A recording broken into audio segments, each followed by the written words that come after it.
अरे गुरप्रीत, बहू कहाँ चली गई? आज सुबह की बहू नजर नहीं आ रही कहीं। पापा वो गुस्सा हो गया ना, अपने मायके चली गई है। मायके चली गई? ऐसे कैसे मायके चली गई? क्या बोल दिया तूने उसको? मैंने कुछ नहीं बोला उसको। मम्मी से थोड़ी सी कहासुनी हो गई थी और गुस्से में घर छोड़कर चली गई। कहती जा रही हूँ मैं अपने मायके। मम्मी ने बोल दिया?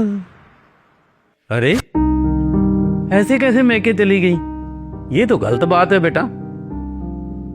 अब बात आगे ना बढ़े, इसलिए जल्दी जाओ और उसे लेके आओ वहां से। नहीं नहीं, मम्मी ने मना किया है। माँ कह रही थी कि कुछ दिन वहाँ पे रहेगी ना अपने मायके में तो उसकी अकल ठिकाने आ जाएगी। जब महीना 2 महीना वहाँ पे रहना पड़ेगा तो आसपास के लोग रिश्तेदार पूछेंगे उससे कि क्या हो गया, पति ने छोड़ दिया क्या।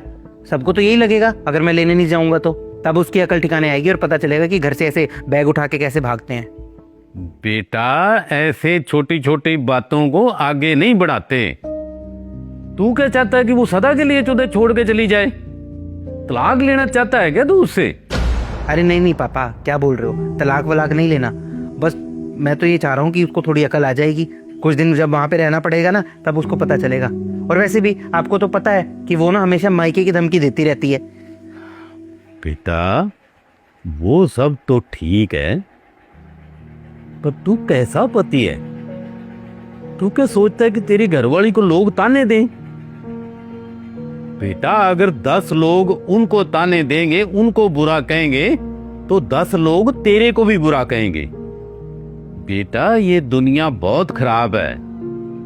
तुझे अपनी पत्नी की और अपने ससुराल की मान मर्यादा का ध्यान रखना चाहिए।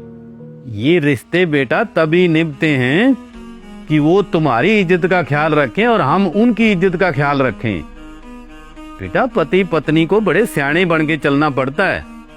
और वैसे भी बेटा अगर पत्नी से कोई गलती हो जाती है ना तो वो झगड़े घर बैठ के सुलझाए जाते हैं, ना कि दूसरों के सामने डिंडोरा पीट के और दूसरों के सामने अपनी पत्नी को नीचा दिखा के।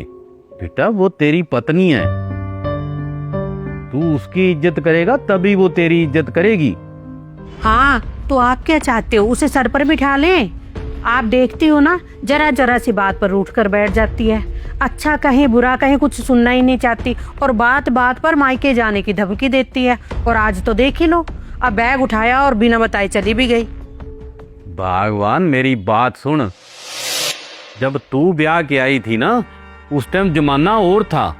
हम बड़े बुजुर्गों की बात सुन लिया करते थे और उनकी इज्जत भी करते थे।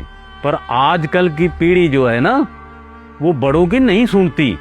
आजकल बच्चे टूटना पसंद करते हैं, झुकना पसंद नहीं करते। जैसे तुम नहीं झुकना चाहते, अगर वो भी ना झुकी तो क्या होगा? बात ज्यादा नहीं बढ़ेगी, 10 लोग उसे भी उल्टी मत देने वाले होंगे। और तू क्या चाहती है कि बात ज्यादा बढ़ जाए और इसका घर बसा बसाया उजड़ जाए?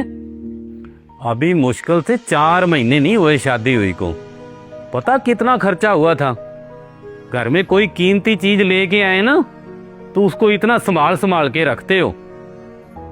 ये तो आखिर तू बहू लेके आई है, कोई रबड़ की गुड़िया लेके नहीं आई भी जैसे चाह वैसे मरोड़ लूं। घर में पढ़ी लिखी बहू आई है, लक्ष्मी आई है। और अपनी इज्जत के साथ साथ हमें उसकी इज्जत का भी ध्यान रखना चाहिए। अब वो भी हमारे परिवार का हिस्सा है। अब अगर उसको कोई बुरा कहेगा, उसकी कोई बेइज्जती करेगा तो बेइज्जती हमारी भी होगी। गुरप्रीत तेरे पापा सही कह रहे हैं, मुझे अपनी सोच बदलनी चाहिए और अब हमें बदलना होगा। जमाना बदल गया है। वाकई में हमारी समझदारी इसी में है कि हम उसको समझे और वो हमें समझे। जाओ बेटा, इज्जत से मेरी बहू को ले आओ। हाँ मेरा बेटा, जल्दी से जाओ और इज्जत से अपनी पत्नी को घर लेके आ, इससे पहले कि देर हो जाए, मामला और ज्यादा बिगड़े। ठीक है पापा, मैं जाता हूँ। ठीक है, जा मेरा बेटा।